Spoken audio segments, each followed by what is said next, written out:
Salut, ici Red Burger, Danny, pour un petit spécial. C'est pas du unboxing, ça va être on va dire, du Danny fait de mise à jour sur ses nouveaux achats.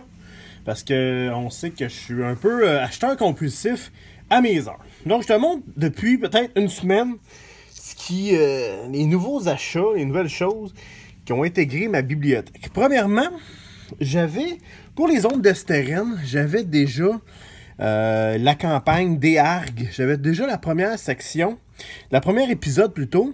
Et en me baladant à Québec, j'ai trouvé l'épisode 2 qui vient avec un CD de musique d'ambiance et l'épisode 3. Pour ceux qui connaissent pas les ombres de stérène, c'est un jeu très dark fantasy avec une ambiance bien particulière. J'ai très hâte de l'essayer. Honnêtement, j'ai vraiment très hâte de l'essayer. Ça va sûrement être bien le fun à faire. Bien le fun à gamer. Donc voilà pour les ombres de stérène. J'ai dit ouais à une campagne de Space Opera sur le Discord des aventuriers et des aventureux avec Pilule Rouge qui va être notre maître. Je pense pas être un des joueurs les plus réguliers, mais je suis quand même très chaud à l'idée d'y participer et de pouvoir me lancer là-dedans. Donc, c'est pour ça que j'ai acheté le petit guide de Fate Accelerated. Là, j'ai ça à lire. C'est relativement assez soft, là. Il y a comme quoi? Il y a deux lectures, c'est 43 pages. Fait qu'on s'entend que c'est pas des pages. C'est pas comme si j'avais à lire une encyclopédie, là. C'est vraiment assez soft. Donc ça, un petit ajout que j'ai mis la main dessus pour la game de Fate Accelerated. Next! Je sais ici. Ah, ça. The End of the World Zombie Apocalypse. Ce qui est freak de ce jeu-là. Bon, c'est un jeu de zombies. Moi, je vais être bien honnête avec toi. Je ne suis pas un tripeux de zombies. Le livre est beau, les images sont belles, intéressantes. C'est pas un livre qui est... Tu sais, regarde, si mettons, là, je m'en vais, là. Regarde, je suis comme à 130 pages. C'est pas un livre extrêmement volumineux. La seule chose... Ce qui me fait capoter de ce jeu-là, c'est que tu joues ton personnage toi-même. C'est que tu vas jouer... C'est que tu joues toi-même. Et quand le zombie outbreak part, ben t'es comme dans... T'es autour de la table de game. Et là, tu vas t'équiper avec ce qu'il y a dans la pièce, ce que tu as sur toi. Et c'est là que ça, c'est le point de départ de la partie. Donc, moi, honnêtement, ça me fait quand même capoter un peu. Donc, tu vois, là, un peu. Je pense pas que ce soit le genre de jeu que tu peux faire une campagne. Je pense que c'est peut-être un in-betweener entre plusieurs jeux. Tu finis une campagne, tu te dis, bon, ben, j'ai pas envie de me lancer dans quelque chose de trop hard présentement. On va y aller avec ça. Donc, voilà. The End of the World, Zombie. Après, il y en a 4, ça. Il y a The End of the World, il y a Zombie Apocalypse, il y a Rise of the Machine, il y a... c'est quoi les autres? C'est les extraterrestres, puis il y a Wrath of the Gods. C'est comme Wrath of Gods, ou en tout cas, c'est comme un espèce des monstres à la Pacific Rim qui commencent à envahir le monde. Je suis passé au Griffon il y a pas longtemps. Puis j'ai mis la main, c'est gratuit. Là, je pense que c'était l'édition du Gen Con. Kids on Bike. C'est écoute, ça a l'air... Là, je l'ai pas vraiment regardé. Là, ça, c'est l'édition gratuite. Il y a un livre qui est, je pense, aux alentours de 29$. Ça ressemble à être pas mal un espèce de... mixte entre X-Files puis Stranger Things. Hein, ça a vraiment l'air de des enfants à vélo qui résoudent des mystères.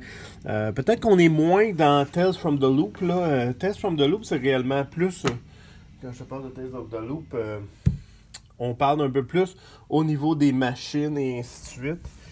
Tandis que là, on va vraiment parler de tout ce qui est surnaturel. De tout ce qui est surnaturel et ainsi de suite.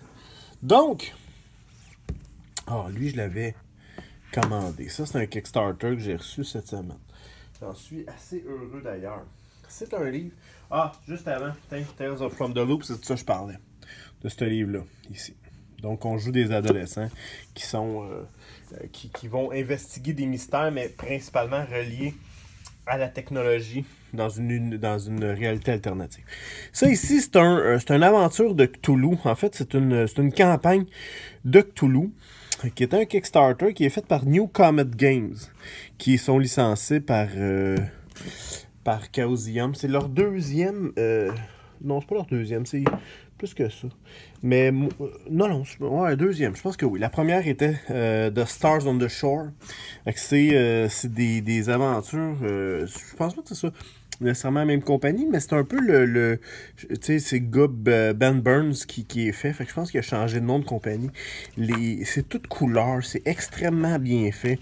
Je sais pas à quel point l'aventure est cool, parce qu'honnêtement, j'étais un peu pris dans les masses de Nyarlathotep. Fait que j'ai comme pas, mais tu sais, c'est full couleur. Il y a des maps qui sont vraiment belles. Ça donne envie d'y aller.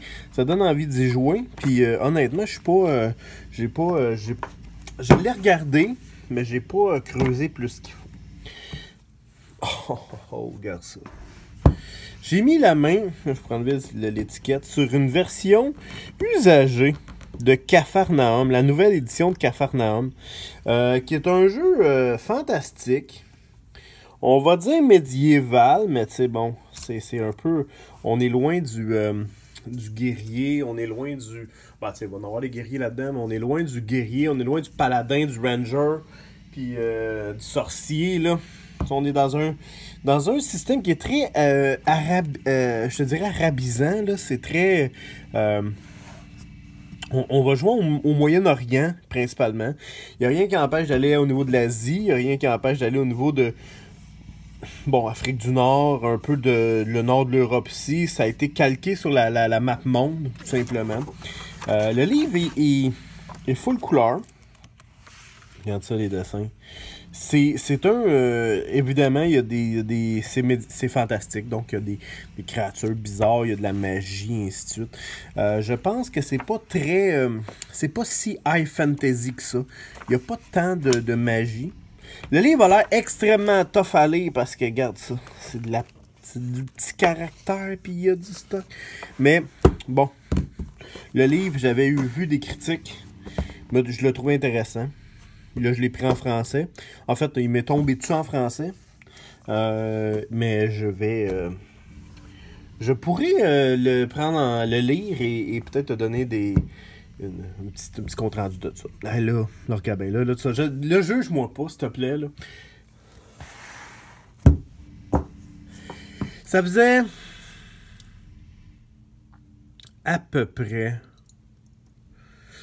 Écoute, honnêtement, là, mon dernier Player's Handbook d'Advanced Dungeons and Dragons, seconde édition, ça faisait peut-être... ça doit faire 15 ans que je l'ai plus. Ouais, à peu près 15 ans. Peut-être un petit peu moins que ça, mais en tout cas, pas bien loin. Je suis tombé sur un usagé. Il est usagé, il y a même une pellicule plastique dedans pour le protéger. Il y a même le nom du gars qui l'avait. Bon, mais regarde ça. Je vais t'avouer, là, je l'ai acheté pour une seule raison. La nostalgie. C'est de la nostalgie. Check ça. Il y en voit dessus les tables du voleur, l'expérience ici, qui est individuelle à chacun des classes, les dés de vie, le voleur, tu sais, les pourcentages. Moi, là, je pense pas rejouer un jour à deuxième édition, honnêtement. Mais tu sais, revoir ces dessins-là. Revoir les pages, la façon que c'est fait, et tout, ça me... Ouais, il y a de quoi, tu sais. Je te dirais que je pense que plus qu'on vieillit, plus qu'on devient... regarde ça. Plus qu'on vieillit, plus qu'on devient... Tu sais, ce dessin-là, moi, j'ai tout le temps trouvé un peu étrange. Là. Mais bon, celui-là. Mais je pense qu'en vieillissant, on devient tout un peu nostalgique. Moi, je te dirais que je le deviens particulièrement nostalgique, honnêtement. Fait que, écoute, ça va sur ma tablette. On va voir si peut-être un jour, ça va sortir. Et là, dernièrement, c'était pour Bruno. Bruno m'a demandé c'était quoi les livres au niveau des tables. J'ai 2 livres ici à te présenter. Premièrement, ça s'appelle, c'est The Book of Random Tables. Écoute, moi, je suis pas un fan de tout rouler. Je pense que m'amener, si tu as ton idée claire en tête, tu l'as, ça finit là, puis on passe à notre appel. Mais je trouve ça le fun, par exemple, parce que des fois, regarde, mettons là que je te sors une table, des noms. Bon, le Lindley, Pelton, tout ça. Ok, parfait, ça te part de quoi? Deuxième affaire, Items in a Wizard Chamber. Bon, du sel, de l'onyx, une lime, de la soie d'araignée, des perles. Là, mettons, je m'en vais plus loin, items dans un bureau. Tu sais, des affaires des fois, parce que il n'y a pas juste des items reliés à l'aventure. Des fois, il y a des Mundane items. Puis tu sais, des fois, comme je t'expliquais sur la dernière vidéo, ça starte quelque chose. Ça te prime l'imagination. Regarde, mettons, item sur un gobelin mort. Bon. Tu te dis, ma campagne commence comment? Moi, je vois ça. Je me dis, ma campagne commence comment? Ben, les aventuriers sont partis chasser, puis ils trouvent un gobelin mort. Mettons. Sur le gobelin mort, ils trouvent... Je brûle, mettons, 39. Des pièces de cuivre. On pourrait dire... Bon, c'est juste... OK, on trouve des pièces de cuivre. Mais non, les pièces de cuivre, finalement, ils sont spéciales. Ils sont spéciales, les pièces de cuivre, parce que ils sont frappés d'un autre monde. D'un autre... pas monde, mais un autre pays. Ou, une autre époque, ou un autre... Quelque chose de freak, tu sais. Fait que là, tu te dis, OK, mais comment ça a été frappé de là? De où ça vient? C'est-tu parce que ils ont tombé là-dessus? Ils ont tombé sur des gens qui ont trouvé un trésor? Je sais pas. Fait que tu sais, ça starte de quoi? Tu sais, regarde bien, mettons aussi des herbes médicinales. Tu sais, puis là, t'as vraiment un paquet... Regarde bien ça. C'est des livres qui valent pas cher. Mais pognez ça sur Amazon, il y a un petit bout. Regarde, il y a 45 pages, 45 des rumeurs, ainsi de suite. Regarde, j'ai le deuxième aussi. Random Table. T'sais, ça fait juste... Je trouve juste que ça des jobs, qu'est-ce que le gars il fait, tu sais. Ou qu'est-ce qu'on te propose comme travail. Tu sais, je trouve juste que ce genre de livre-là a une... Ça permet juste de starter un peu ton imagination, de t'envoyer à quelque part que peut-être tu n'avais pas prévu au début. J'ai quand même fait 12 minutes et demie avec ça. C'est moi, écoute, je sais pas si t'aimes ça. Moi, je te dis, j'étais un peu acheteur compulsif des fois. Fait que si régulièrement, je pourrais te montrer un peu ce que j'ai ramassé. J'essaie d'aller dans le pas commun. Tu verras jamais du Pathfinder, mettons.